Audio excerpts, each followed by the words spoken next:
You're listening to The Jacob Valk Show. He's breaking down the latest and greatest in sports as only he can. Follow him on Twitter at RealJacobValk. Here he is, Jacob Valk. Hello,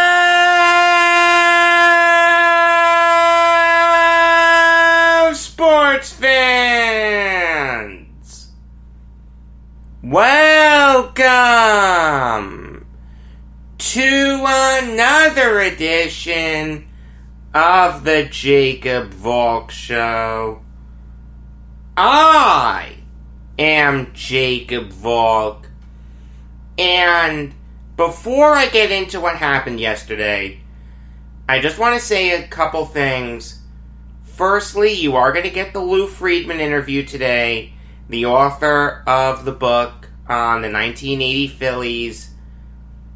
But tomorrow is the much more prescient interview. And I don't even consider it an interview, I consider it a chat. All due respect to Lew, and I like Lew a lot, really nice guy. I'm more looking forward to talking to this guy. Tomorrow, you're going to get a chat that I'm going to do with Brandon Johnson, the golf guru, my former co-host on Beyond the Game. The reason that I want to talk to him is because he's a huge NBA fan, and he's a black man. I can't think of anyone better in my social circle to talk to about what happened yesterday than him. Because even though I'm going to get into it right now, I realize how ill-equipped I am to deal with this. I have said this before. I will never know the pain of walking by a policeman and not knowing whether I'm going to live or die. If I ever get pulled over, I'll never know the feeling of dread as that cop walks to my car. Will I ever see my family again? Make no mistake about it. August 26th, 2020 is going to go down in sports history. It's going to be right up there with June 17th, 1994. If you don't know what happened on that day, ESPN has a great 30 for 30 on it. And this is going to be right up there with April 15th, 1947, when Jackie Robinson broke Major League Baseball's color barrier.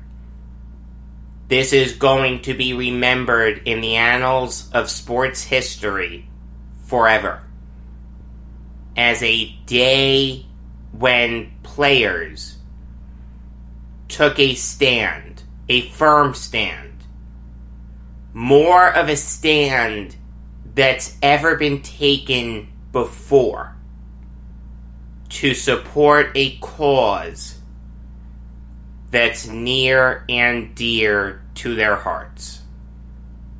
I gotta tell you, I've been thinking about what I was gonna say today since 4 p.m. yesterday, when news of the boycott broke. And we can argue about terminology later. Boycott, strike, wildcat strike. I don't care what you call it. That's the least of our issues here. I've been thinking about what I was going to say for almost 24 hours. I still really have no idea what to say. I am in awe of what the Milwaukee Bucks did yesterday. To have the courage to boycott an NBA playoff game over an issue like police brutality. Nothing sports related. Something that's happening thousands of miles away in Kenosha, Wisconsin. That takes a lot of courage. And it is no coincidence that the Milwaukee Bucks were the team to start this. Milwaukee is only about an hour away from Kenosha. The shooting of Jacob Blake happened right in their backyard. And this is a team that has dealt with police brutality firsthand. Sterling Brown nearly lost his life from it. So they saw another shooting right in their backyard. Another innocent black man shot, nearly dying in front of his kids. They couldn't take it anymore. And I don't want to hear this nonsense that Blake wasn't a saint, that he had priors. That's irrelevant. What was the guy doing at that exact moment? We've all seen the video. And if you haven't seen the video, it's worth watching, but obviously viewer discretion is advised. The guy was just getting into his car, and he gets shot 7 times. Alright, maybe he's not a Boy Scout, but it's irrelevant. It's irrelevant. The guy didn't deserve to get shot. His kids were in the back seat, for God's sake. Imagine how terrified they were at that exact moment. I don't know if I'm ever going to see my daddy again. You know, I'll tell you, when news of the shooting first broke, I was praying for Blake, like everyone was. At least he's just paralyzed. He shouldn't be paralyzed, but at least he'll get to hug his kids again. At least he'll get to see them grow up. He can do that in a wheelchair. He can't do that from 6 feet underneath the earth. So here are the Bucks. A team that has dealt with this issue firsthand, seeing another innocent black man get shot and come within an inch of dying. We need to do more. What we've been doing hasn't worked. So they boycott an NBA playoff game. And it starts a league-wide movement. The entire slate of games get postponed. I mean, they started something that bled over to the WNBA, the MLS, and Major League Baseball. You've got to give them credit for that. For the longest time, we've told players, we don't want to hear your political views. If we did, we'd follow you on Twitter. And even then, there are some people who don't want them to put their political views on Twitter. How many times have you heard shut up and dribble? How many times have you heard you're a millionaire, you have no right to complain? But now the players realize that that's a bunch of nonsense. These are some of the most powerful black men in this country. They realize the platform they have, and they're using it to support the most noble cause there is, equality. It's what this country was supposedly built on. All men are created equal. that they are endowed by their Creator with certain unalienable rights. Among them are life, liberty, and the pursuit of happiness.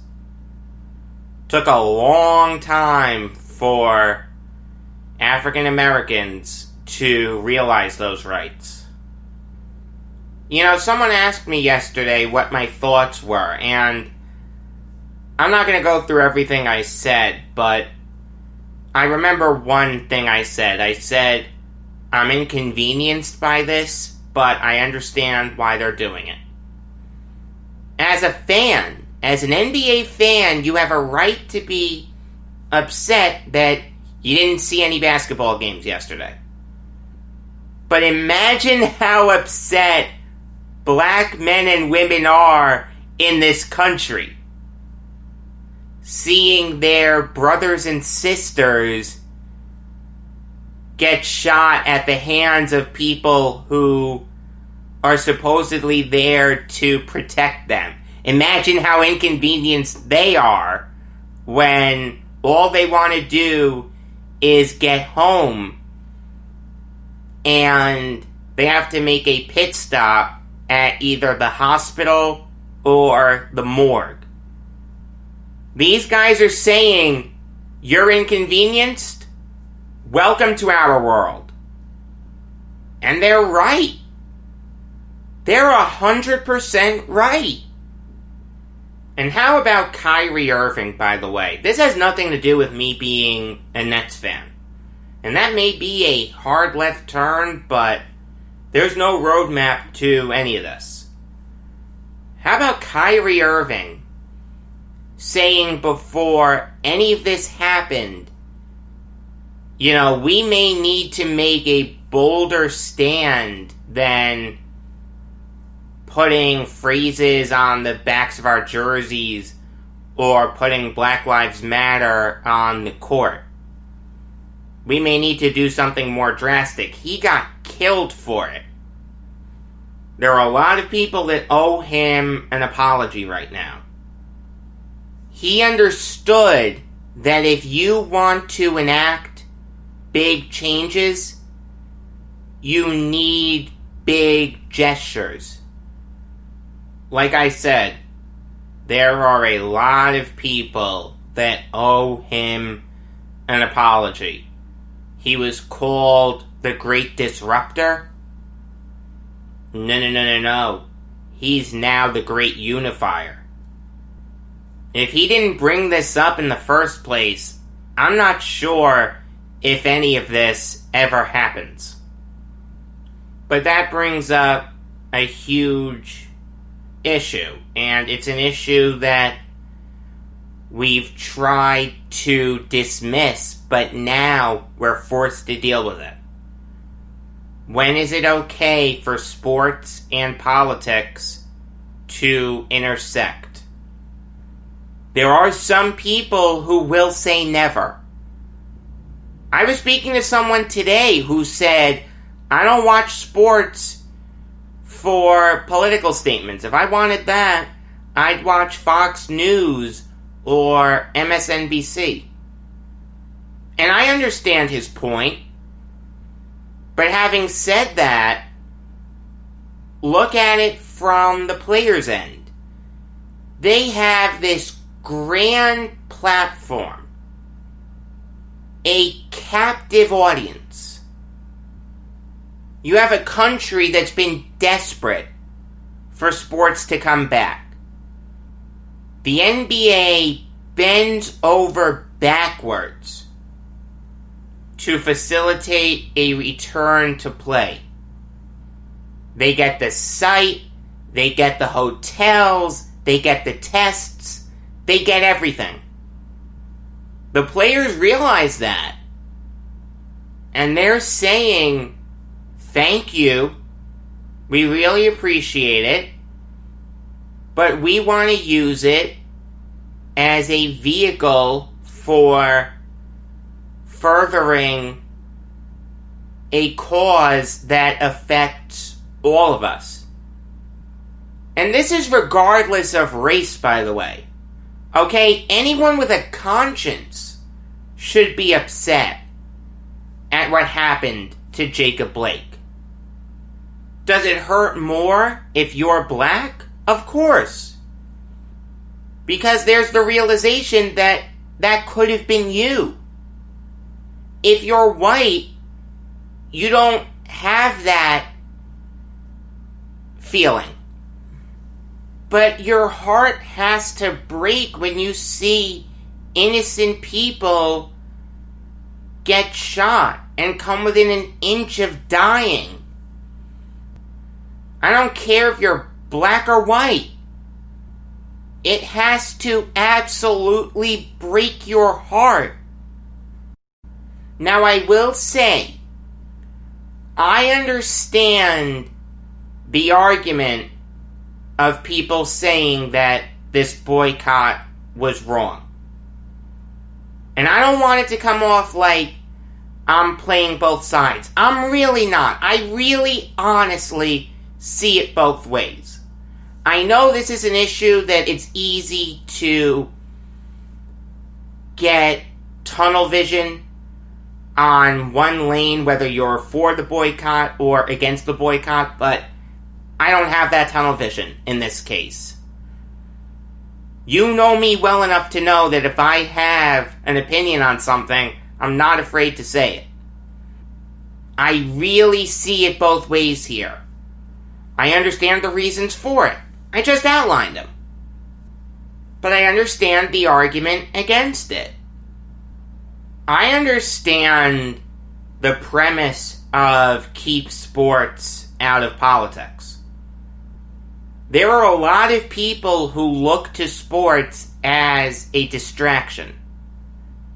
You can turn on cable news anytime you want and see all of the problems in this country. But for 2.5 hours, you can turn it off and watch sports. Those people are saying, I look at this as a distraction. I spend a lot of money on it. Or even if you don't, even if you're just a fair weather fan.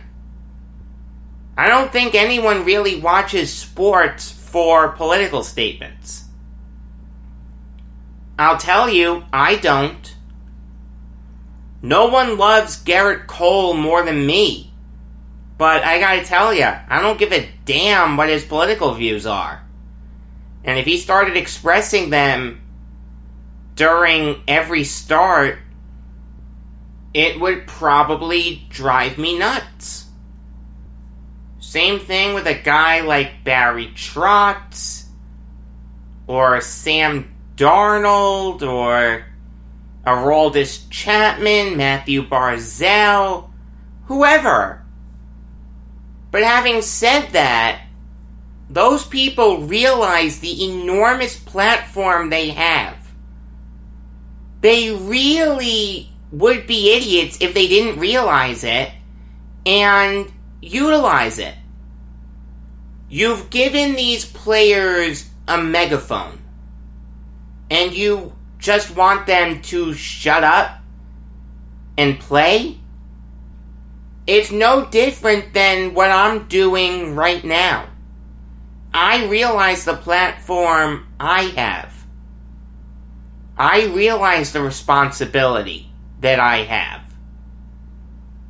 I'm not saying that I can mobilize, a massive protest or something, but I realize my audience. Over 1,000 subscribers on YouTube. Thank you so much.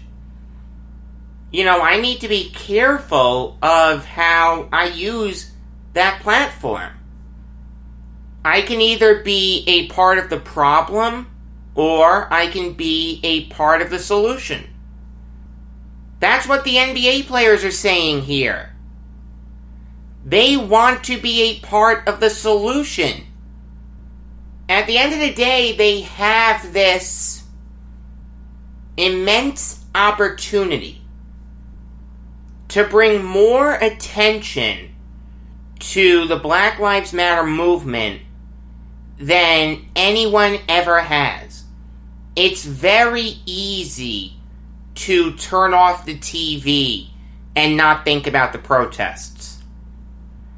It's very easy to mute the word protest on Twitter so you don't see anything. If you're a sports fan, they're saying to you, you want us to entertain you? Okay, great. You have to listen to our concerns. But to me, the biggest issue here is, what is this really going to accomplish? What was the goal of boycotting the games? It was to say enough. Black Lives Matter. I am with that 100%. But think about it this way. The Milwaukee Bucks decided to not play a game in Orlando, Florida. The state of Wisconsin doesn't benefit from you playing that game or not playing that game. They don't get any revenue. None of the boycotts yesterday really affected any of the wrong parties in the Jacob Blake situation. Whether it was the officer who shot him, the police department, the city as a whole, none of them were really affected by this. You want to tell me they were inconvenienced for a day? We were inconvenienced for 4 months. What's one more day? See, boycotts only work when the party that you're boycotting against is negatively affected. The Kenosha Police Department has nothing to do with the NBA. None. Literally, nothing whatsoever. So really, all you did was just raise awareness for the issue. I'm not saying that's a bad thing, but realistically, you were already doing it. You already put the phrases on the back of the jersey. You were kneeling during the anthem. You put Black Lives Matter on the court. All you did was just crank the volume up to 11. I don't mind you doing that, but I'm not sure if this is really going to bring about massive change. If it was something like you were paying the Kenosha Police Department to provide security for the Bucks, or, you know, you had houses in Kenosha, you had a bunch of local businesses that you were supporting. If you were to cancel all of that, okay, that's a boycott. That's really gonna affect change. But all you really did here was just inconvenience your fans. Someone said to me that this is short-sighted. All it's doing is ticking off the fans. And I know someone who's giving up their season tickets. If you're not going to play the games, I'm not going to support you. I understand where he's coming from. Now, I know what is going to be said in response to that. People are going to say, okay, the fans are ticked off. That's good. Rally around us and help change this grossly unjust system. But that can backfire. It's a lot easier for people to say, these players aren't playing, I want them to play, I'm mad at them now. I'm not saying I agree with that mindset. Again, I understand fully why the players did what they did. But I fear that this isn't going to have the intended effect. And when you're combating an issue like police brutality, you can't afford any missteps. It's very easy for people to point to the looting in Kenosha and say, these are the people we're supposed to be fighting to protect. Looting doesn't help anything. You need calm, clear, and calculated responses. And one other thing, it's very easy to say we want change now, we want reform now. A change as massive as removing the systemic racism from our police departments is going to take years. It took almost 90 years to end slavery in this country. It took almost 100 years to get the Civil Rights Act and Voting Rights Act passed after the Civil War ended. It's going to take a really long time to make police brutality less of a repeat occurrence. You're always going to have at least one bad apple in the bunch. You're never going to fully end it. All you're going to do is severely lessen the number of instances of it. Now, I'm not saying that's a bad thing by any stretch, but until we get to that point, what's going to happen? Are we going to have these violent protests? Are we going to have players sitting out of games? I don't think that works. The main thing the players are looking for here is for the owners to be more involved in pushing the Black Lives Matter movement. And that's fair. I get that. I support that. But the only thing that they can do right now is establish some kind of charity to support causes that further African Americans in this country. Whether it's helping them get registered to vote. There was a report that came out that said that Chris Paul got every single member of the Oklahoma City Thunder registered to vote yesterday. Great job by Chris Paul, but how are those people not registered to vote in the first place? That's what I would put on the back of my jersey. Vote. You know, that charity can also establish scholarships for African Americans. They can support historically black schools. They can help to get more minorities in the police, which would go a long way towards solving the issue of police brutality as best as it can be solved. That's the best the owners can do right now. Hopefully they do it.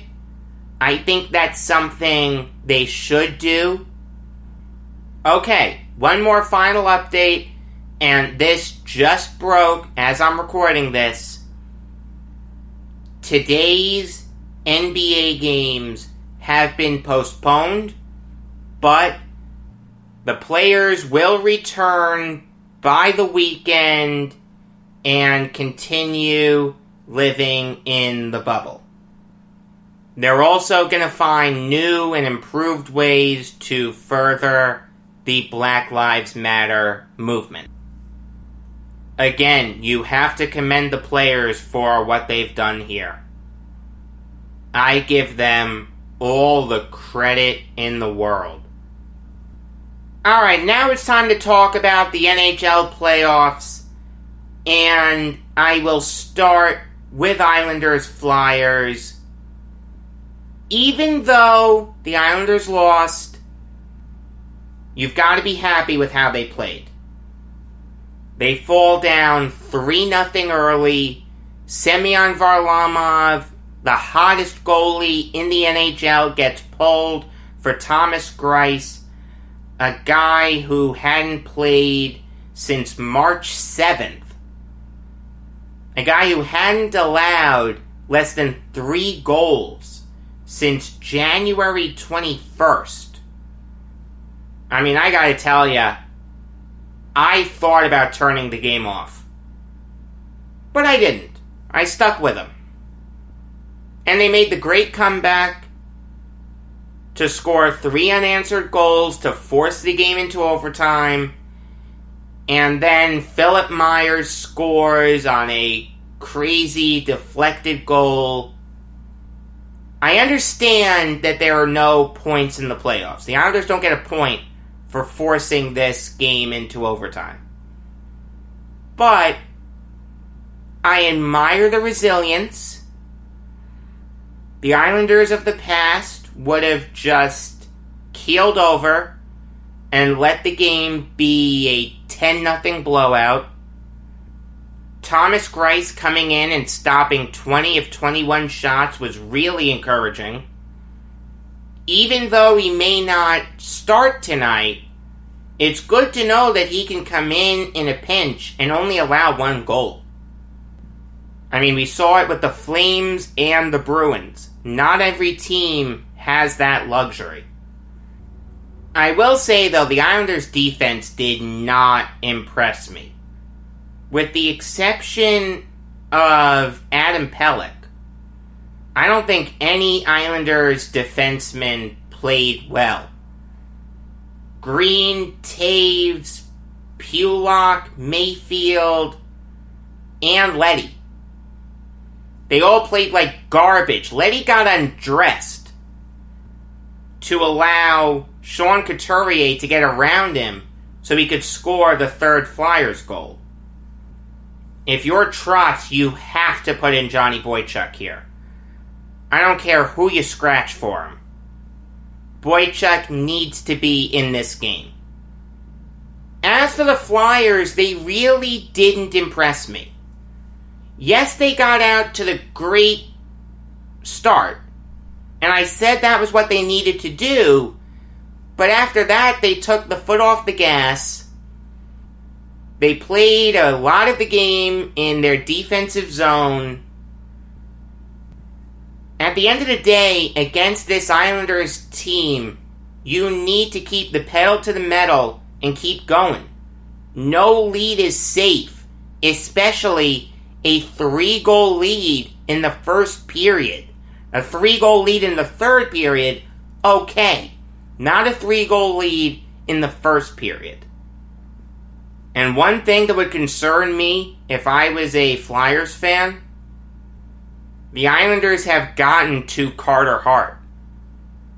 In these 2 games, he's allowed 7 goals. This is a guy who was one of the hottest goalies in the NHL. Not anymore. That would scare me if I was Alain Vigneault. Moving on now to Lightning Bruins. I'm not going to spend too much time on this. All I'm going to say is I need to stop saying that we need to put respect on these goalies' names. The second I said that about Darcy Kemper, he folded like a cheap suit. Same thing for Yaroslav Halak. He allowed 4 goals on 16 shots. Dan Vladar came in and was somehow worse. He allowed 3 goals on 15 shots. I understand that it's tough to make your NHL debut in the playoffs, but you had an opportunity to steal the show, kid. The Bruins showed a lot of faith in you by signing you to a 3-year extension just 3 days ago. You had your opportunity and you blew it. M&M would be ashamed. Moving on now to Avalanche Stars. And this was the game that I expected. I did expect a high-scoring game with a lot of shots. There were 69 total shots. That's really nice. But also 10 total goals. I mean, everyone got on the score sheet for the Avalanche who you wanted to. But the Stars didn't reciprocate. John Klingberg was invisible. Joe Pavelski was invisible.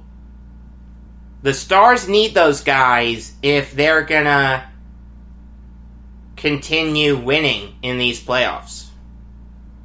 This was a great game for the Avalanche. They had to win this. They weren't going to come back from 3-0 down, obviously. And this puts the series in a whole new light. They've proven that they can get to Anton Khudobin. Their offense should get to Khudobin. Khudobin's really not that good. Yes, neither is Pavel Francouz. And for the Avalanche to win games in the playoffs, with Francouz starting, assuming Grubauer doesn't come back, they're going to need to put up a bunch of goals. That's a tough ask, but against a goalie like Khudobin, it's very possible. Alright, now it's time to preview tonight's 2 games, and I will start with Flyers-Islanders. Firstly, let me just say that I hate that the NHL is doing back-to-backs. It makes no sense whatsoever. I don't understand why you wouldn't just have Eastern Conference Series A and Western Conference Series A on,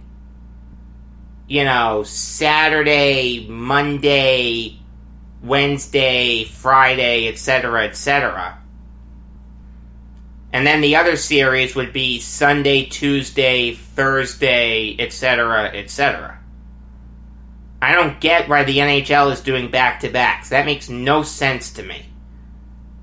But regardless, the Flyers are still going to start Carter Hart. They kind of have to. They really don't have much of a choice. They need to get his head screwed on straight. This kid was putting up great efforts against the Canadiens. Yes, he had moments where he didn't look good. But, for the most part, he killed the Canadiens. He dominated in round-robin play. The Flyers need to get that Carter Hart again. If they don't, they're not going to win this series. So with that in mind, please, please, please, Carter Hart, continue what you're doing.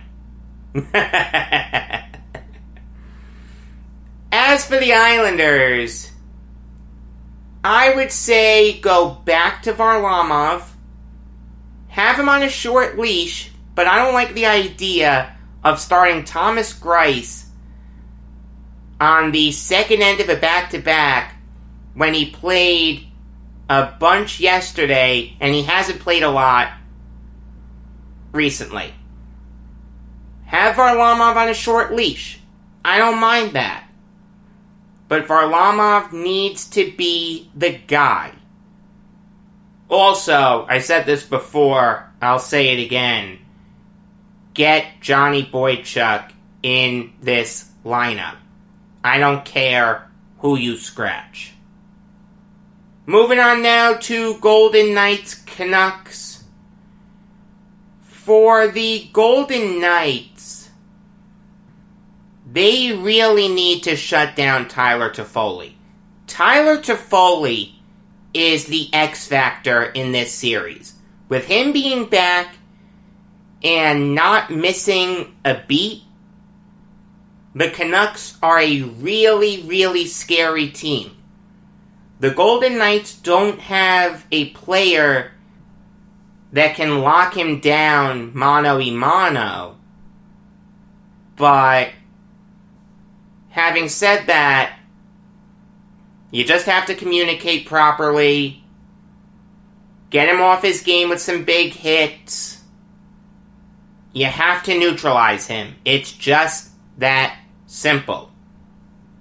As for the Canucks, I really want them to get some more production from their bottom six. Their top six is great. Horvat, Pettersson, Toffoli, Pearson, Miller, and Besser. That is a great top six. One of the best in the NHL. But I really want the bottom six to step up. Antoine Roussel, Adam Gaudette, Brandon Suter, Tyler Mott, who has had a good playoffs, but I want him to step it up a little bit more. Jay Beagle, Jake Virtanen. Those guys need to step up. You can't rely on half your forwards to get the job done by themselves. They need support. It's just that simple. Alright, here's my interview with Lew Freedman. You're listening to the Jacob Valk Show. I am Jacob Valk, and I am fortunate enough to be joined by a very good friend of mine. It is Lew Freedman, the author of about 1 million books on sports. But today, we're talking about Phillies 1980, Mike Schmidt, Steve Carlton, Pete Rose, and Philadelphia's first World Series championship. Lew, long time no chat. How are you today, pal? Okay? Hey, I'm doing great. Thanks for having me. It's always fun to talk. Yes, absolutely. So, before we get into what the team did as a whole, I want to talk about the notable individuals on that team.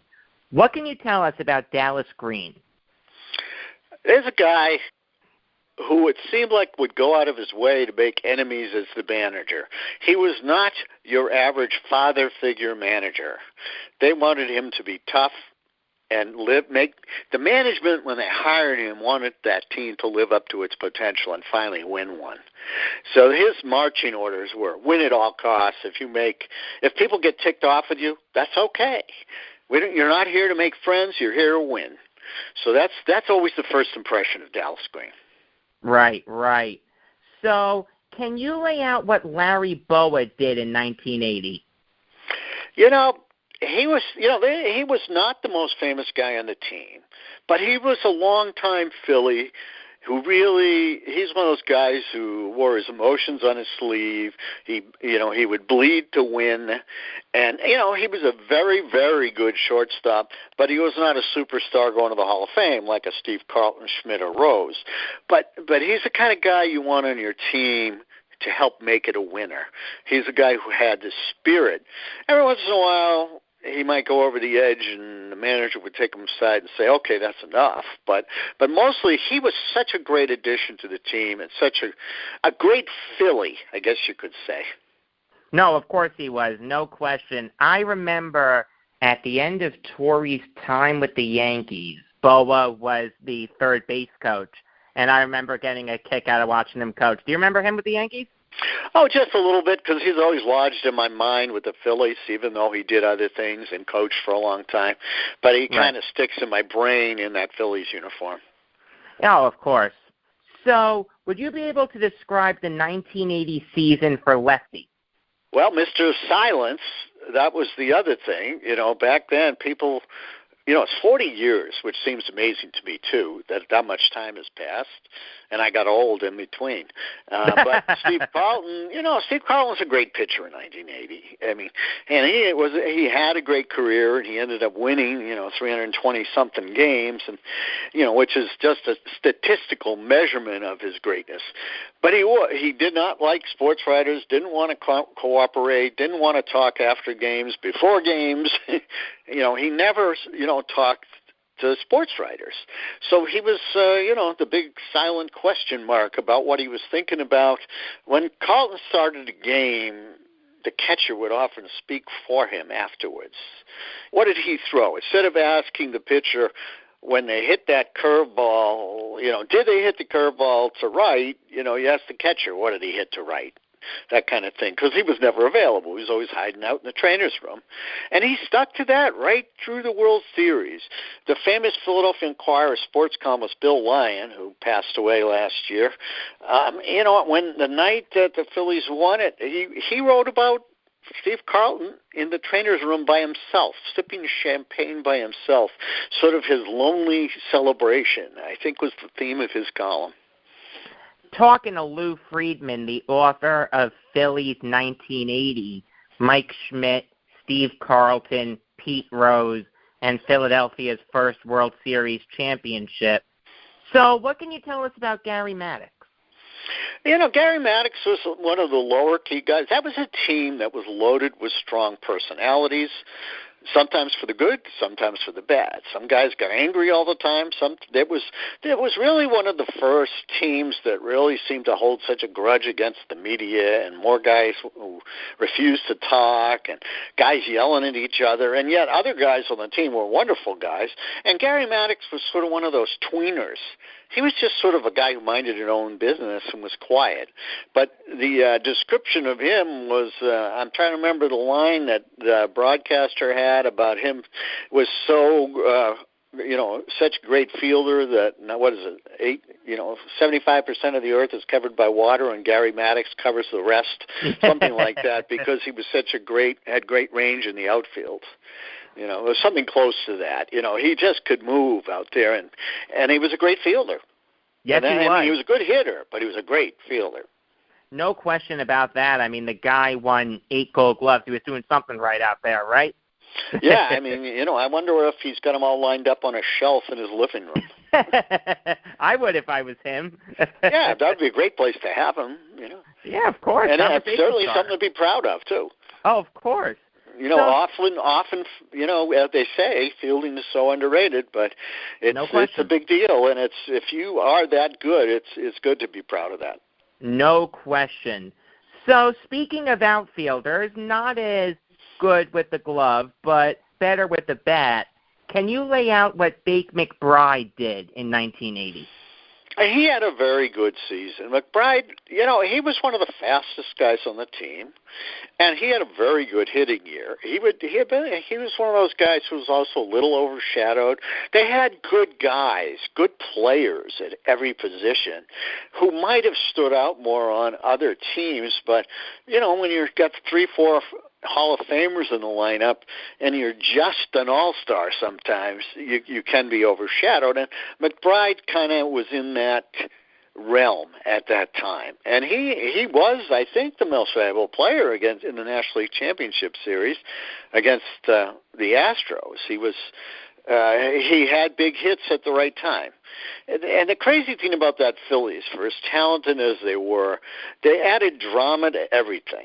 Drama to everyday life, drama to the regular season, drama in the playoffs. One thing or another, one way or another, good drama and bad drama. They had it. They were like a Broadway show with Eugene O'Neill play with ups and downs. But, hey, they kept the fans on their toes, right?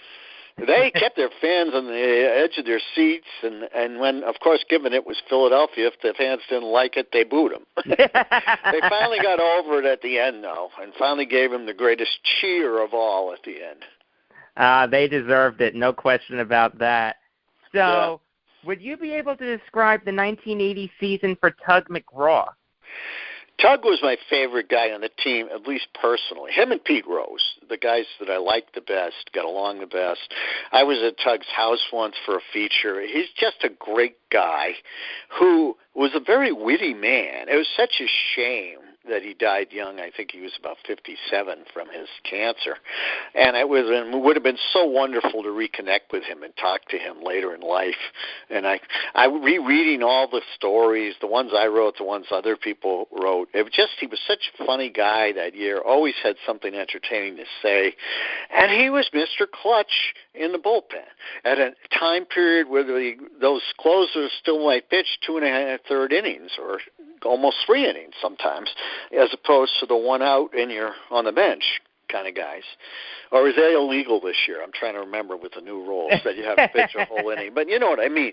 You know, that whole trend to the guy throws 7 pitches. Tug was out there for a long time.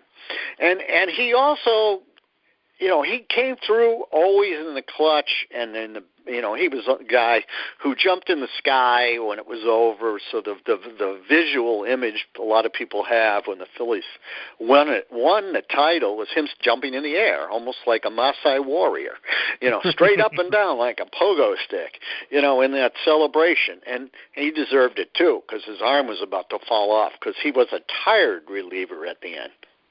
Now, when you think of great relievers of the 1970s, you think of Raleigh Fingers, Goose Gossage, Mike Marshall. It would take you a while to get to Tug McGraw, and that's so upsetting because he was the closer for 2 World Series winning teams. 69. And helped define both of those teams. Yes, he did. He had to believe twice. Yes, he did. It's such a shame how he's been forgotten to history. Would you agree with that? He's a little underrated, and it's partially because of the accumulation of numbers. Right. He doesn't have as many saves as some of those guys, as the Fingers, for example. I mean, he came through in the right time, and he was he did a great job, but he didn't have the longevity of great seasons, but he was there on the big stage when they needed him. And so I thought he was a Hall of Fame guy. But not Hall of Fame player. Hall of Fame on the personal level, yeah. Talking to Lew Freedman, the author of Phillies 1980, Mike Schmidt, Steve Carlton, Pete Rose, and Philadelphia's first World Series championship. So let's get to one of those guys who's mentioned in the book's title. Can you lay out what Pete Rose did in 1980?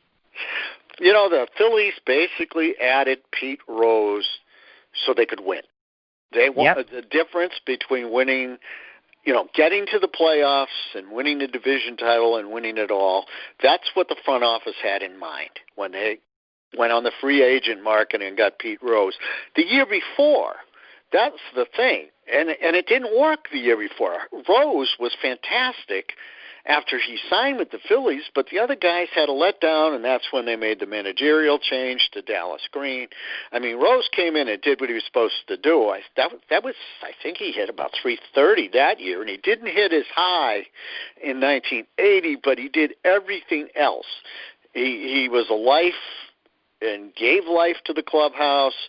He fielded well. He did everything on the base paths and hitting like he usually did with, getting on base. But he didn't hit as high an average, but he was the heart and soul. He and a guy like Bo were the 2 guys who provided the heart and soul of that team. And that's, as much as anything, what they needed him for. They wanted him to pick those guys up and lead them. And he was a leader. And if you read through the book, Pete is in there a lot at big moments. Now, let me ask you this. Do you think a first baseman today could play 162 games if he only hit 1 home run? Well, they don't even put him there. They don't even play there. That's what I'm saying. They wouldn't even put a guy at first base. That's like one of the power positions. I mean, the thing about Rose, of course, he was so versatile. He was an all-star at about 6 or 7 positions at different times in his career. So it just happened to be the Phillies didn't have anybody. They had really good fielders and really good players. There was no hole in the infield where do you put Pete? You know, if it was the American League, I wonder if he would have been a designated hitter. I wonder how he would have taken to that. He probably would have hated it. Yeah, I'm sure he would have. He would have been. He wanted to be out there every minute and contributing in every way possible. And and in the very, very end, in the clutch, he did make a big fielded play by using his head when he caught a pop-up that bounced off Bob Boone's glove at foul territory when it could have been a big play. You know, it wasn't that he was fielding a great. You know, he was using his head, using his instincts. He said, "I know where I should be on this play." And the one in a million happens. The ball bounces off the other guy's glove into his. Sometimes that's just as important. Doesn't matter where you play. It's like that, yeah. Yeah, just matters what you're doing in your head. I think Boone and Rose still tease each other about that play. They blame each other like you shouldn't even have been there, or why'd you get my way, or something like that whenever they see each other. So, I think Boone is the one who said that, not Pete. So, I should have asked him the last time I saw him, but I didn't. I forgot. So. Hang up with me. Call him now. No, I'm just kidding. Yeah, okay. I wish I had something to talk to him about, like why are the Reds playing the way they are right now with all the new free agent additions? God, they are putrid. They may trade Trevor Bauer like 12 months after trading for him. They may just flip him at this point. Well, the starting pitching's been pretty good, and that's it. Yep, that's pretty much it. The whole team seems to be hitting Joey Votto's weight, including Joey Votto, unfortunately, after his hot start. Right. I mean, Votto's now is hitting less than 200. Yeah, it was 200 last I looked when I thought of that the other day, but it's probably less now. Yeah, it is. I don't know. So back to the 1980 Phillies. What can you tell us about Dick Ruthven? Well, he was one that, if you take away Carlton, that was not a pitching staff that had tremendous depth in the starting lineup, the starting rotation. They ended up with Marty Bystrom showing up in September and going 5-0. They had a guy come out of spring training go to the minors in Bob Walk and be a key guy. So anybody who could get the ball over the plate in the rotation was important. And other guys got hurt for part of that year, didn't play as much or as well as they had hoped. I mean, it was Steve Carlton and a backup band in the rotation a lot of the time, which is also one reason why Tug McGraw was so important. Because those starters were not blowing people away as a group by any means. Ruthven was, he had better years, I guess you could say. Yes, he did. But, he still ended up with 17 wins that year, was by far and away their second-best starter. Would you agree with that? Oh, yeah. Yeah, he was. It was just that it was like, I think that was probably the best job of managing besides keeping everybody on the straight and narrow that Green did, was how he coaxed enough out of the starting pitchers he had and was willing to take chances with a couple of rookies. But, yeah, Ruthven, he was valuable. Well, I know that the pitching coach for the Phillies that year was Herm Starrett. He did a really good job that year, right? He did. He had his been around and done good job with the pitching staff from Baltimore, I think, before that. Right. I think he had been to a previous World Series or was in the organization when they went to a World Series, but he didn't really get a chance to. I think he ended up being a spring training guy during the World Series and wasn't actually physically there when the Orioles got to the series. So I think this was a once-in-a-lifetime for him, too. So would you be able to describe the 1980 season for Mike Schmidt? Schmidt was at the peak of his career in a few years, right around that. He was winning the Gold Glove every year. He was leading the National League in home runs most of the time. He was driving in more runs than anybody, over a 4 or 5 year period. That was the heart. He was the heart of the order, and he was the heart of hitting in the National League, but also fielding, and that's the stretch that he was so successful with that people, began calling him the greatest Philly of all time and the greatest third baseman of all time. It was the combined hitting and fielding, and he was doing it every day. In 1980, he was the top of his game, and he actually was better a couple of other years, but he was still terrific that year. And the all-around nature of what he did, hitting well, hitting for power, driving in the guys. I mean, he wasn't as natural a clubhouse leader as a Rose. And, in fact, I believe that year or the year before when Rose got there, I think he told him that. I think he made that comment to him that, it doesn't come as easy for me to just be that guy out front in the clubhouse. I mean, he worked his way into it a bit, and, of course, he had great respect as a player and as a personality. But he wasn't maybe your rah-rah guy that could pick those other guys up with just their infectious attitude automatically. He had to work at it. Talking to Lew Freedman, the author of Phillies 1980, Mike Schmidt, Steve Carlton, Pete Rose, and Philadelphia's first World Series championship. So the last player I want to ask you about is really underrated, but he had a good career. What can you tell us about Manny Trillo? Manny, I guess he was underrated, but if you look around that lineup, they had so much wealth of talent. He was probably sixth or seventh guy, in the batting order, but he always had his moments, and he did have one, I think, a record-breaking stretch at second base for a while with no errors. He was a quieter guy. He was not, when you talk about the personalities and the guys who would get into arguments or fights, a guy like Ron Reed, for example, in the bullpen, who seemed to have a chip on his shoulder forever. And I was told was by somebody else who was around that team, or some of the guys later, that he seemed to be the one who held the biggest grudge against Dallas Green's personality the longest. Now, why was that? He was just the kind of guy he was. Okay. He could pick a fight with anybody. He tried to pick one with me. I think I put that in there, for no reason. Really? I hadn't even mentioned him. Met him yet. I mean, it was the first time I ever met him. No, I'm talking Ron Reed, not Manny Trillo. But Manny was one of those quieter guys. He was like the Gary Maddox faction, or Bake McBride. They're not troublemakers. They went about their own business. They focused on what they did. They weren't going to, carry the team for a stretch like Mike Schmidt.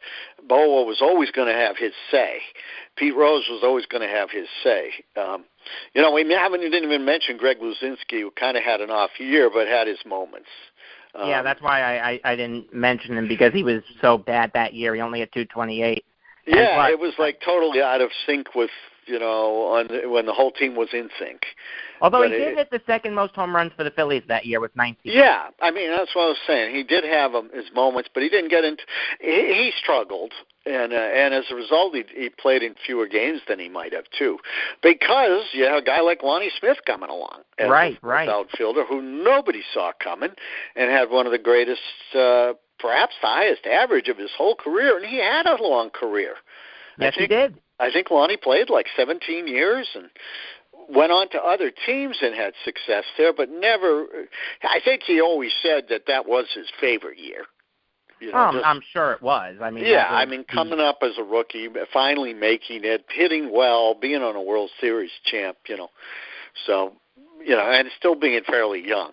But those are the guys who were the in-between personalities in the sense that they were pretty solid guys. They were good guys. You knew they weren't going to make trouble. They weren't going to be, if there was something going on with an umpire or an argument in the clubhouse, they weren't going to be the center of it. And what? Sometimes you need guys like that. Sometimes you need glue guys. Well, that's where a guy like Larry Boa came in. Right. He was at the center of everything. Pete Rose was at the center of everything. Schmidt was at the center of everything, sometimes reluctantly. Yeah. And then, of course, Carlton bowed out of all of it and ducked in the other room. For 6 months. So let's get to what the team did as a whole now. Can you lay out the dogfight that the Phillies were in to win the NL East in 1980? Well, that was the thing. Despite the fact that they had all these All-Stars and they had all these future Hall of Famers, they didn't gel for a long time. They were in, a life and death pennant race right through to the last, near the end of September, especially with the Montreal Expos. The Expos were pretty good back. People forget the Expos' existence, which is unfortunate because they had some pretty darn good teams before they became the Washington Nationals. But Right. But that year, they were dogging the Phillies. It was the Phillies. It would have been shame on the Phillies if they hadn't won it, and the front office would have blown up the team. They would have said, you had your chance as a group, and you should have won it, and now we got to start over. So they would have blown up that Phillies team, and they would have. So they had to battle at the end, and that was one of their achievements, was holding off the Expos, and that was one heck of a National League Championship Series too. Right. That was suspenseful with the Astros, and that was the year that J.R. Richard got hurt. That's had right. a stroke. So the Astros lost the guy who started the All-Star game. Right. I forgot about that. You're right. When he went down, he was like 10-3 with about a 190 earned run average and leading the league in strikeouts. He was doing better than Nolan Ryan. Yes, he was. It's such a shame what ended up happening to him. Great guy also, I did do a book on. I spent a lot of time with JR. Didn't he end up wonderful man. Didn't he end up living under an overpass or something? He did lose all his money. He's turned his whole life around, and he's has a good relationship with the Astros and goes to games and all, and still lives in the city. Right. Okay. Yeah, but that was the year, and okay. How dangerous would the Astros have been, given that they had such dramatic, suspenseful series? The Phillies barely outlasted them. So. I was just about to say, that series in the NLCS went 5 games. Yeah. It's a fair bet to wonder if J.R. Richard had started one of those games, whether it was, Game 1, Game 4, or Game 5, would the Phillies have ended up winning that? I don't think they would have. Yeah. It's revisionist history, and it was what it was, because you can't, there's no do-overs like that. But some people, and certainly at the time, I don't know whether that still holds true. I really don't have it in my head to think of it all the way through. But at that time, some people said, that was probably the best division series ever. And the division series was started in 69? So that would have been 20 of them, counting the 2 leagues or so. Well, it was the NLCS, not the division series. It was the league championship series. Excuse me. I'm sorry, I said that wrong. The championship series. But no, quite all right. It's still one of the classics. Yes, it is, and it doesn't get remembered as one. The last 4 games of that series, so 4 of the 5 games, ended up going in extra innings. That's crazy. Right. That's why the players said the suspense was so great. I'm sure it was. They said they were almost nervous wrecks. I think Rose says that's the toughest series, and because after that you're in the World Series, and it feels different. You've made it to the last one, and so he thinks there's more pressure. I think that's the thing. I think the word he used was there's more pressure in the league championship series than there is in the World Series. I'm not sure everybody agrees with that, but that's how he thought of it. Hey, who am I to disagree with Pete Rose? Yeah. Hey, I think he should be reinstated. So I agree with you. He should be in the Hall of Fame. I'm with you 100%. Yep. I couldn't agree more. All right, Lou, I'll get you out on this. What can you tell us about the 1980 World Series? Had its share of suspense, too. But I will say, as someone who had never been and hasn't been to an abundance of World Series, being there on the 6th game when the Phillies won it, the way the city erupted was pretty exciting to be watching and seeing and be part of. And I learned a lot of stuff from the players when I went back to interview them for this project of things that happened afterwards. But, I was well aware at the time. I actually was working with the Philadelphia Inquirer at the time, and I wrote the Mike Schmidt Most Valuable Player sidebar that night. So I was in the building. I remember the thing that I always remember about was how crazy the streets were when I left. I was wondering if my car was going to have flat tires or something, but it didn't. It didn't. That was the good news. And then, and then of course they had the parade with a zillion people, And some of those guys were still awake from the celebration a day and a half later for the parade. I remember that's the stories I heard from them about how they spent the whole rest of the night. Some of them didn't leave the ballpark till 3 or 4 in the morning. Oh, jeez. And that's the stuff I never heard. They stood there, sat in the locker room. They didn't want to leave. They were drinking beer, and they were drinking wine and champagne, and just being with each other, the team that hadn't been the most together team. A lot of them stayed late. I think Bob Boone was there late. Warren Brewster said he was there late. Bo said he was there with his father, I think. I mean, that must have been quite a nice scene for those guys. And to sort of revel in it after, and some of them had been through a lot to get there. So that was probably their peace and quiet celebration as a group. I'm sure it was. Isn't there a picture somewhere of Aaron Boone at the Phillies World Series parade in 1980 celebrating with his father, or did I just make that up? Yeah, well, I don't remember it, the picture. Okay. So I don't know. I don't know. From talking to Bob, it sounds like Bob was hung over, and he might not know. I think he said he got home early in the morning, and he was riding downtown with Luzinski or something, and Luzinski wanted to go to McDonald's. I think that was Bob. But anyway, it made it sound like he could barely stay awake for the parade because he was so tired because they were up till 3 and 4 and just turned right around. So he might not have known whether Aaron was there or not. Aaron will probably have his own parade one of these days. I hope he does. One of the things I mentioned in there for the esoteric baseball fan. Bob Boone, Aaron Boone, and his brother all played baseball in the Alaska Baseball League. Is that true? Yep, even Bob, a generation before or so, with the Fairbanks Gold Panthers. And I think he said it was one of the most fun teams he ever played on, and one of the most fun times he had. And both of his sons played there when I lived in Alaska. Huh. So they were all Alaska baseball guys. There's a good trivia question for you. Yes, it is. Now, his dad, Ike, did not. He was too old. All right, Lou, you're the best. Thank you very much for your time. Thanks for having me. I always enjoy it. All right, that was Lew Freedman. His book is Phillies 1980, Mike Schmidt, Steve Carlton, Pete Rose, and Philadelphia's first World Series championship. Thanks for listening. Here comes the outro. Thanks for the plug, Jacob from the past. It does mean a lot. Tomorrow, I'm going to chat with Brandon Johnson about what happened in the NBA with the boycotts. Again, I can't think of anyone that I would rather want to talk to than him. Really nice guy, really smart guy. One of the, if not the biggest NBA fan I know.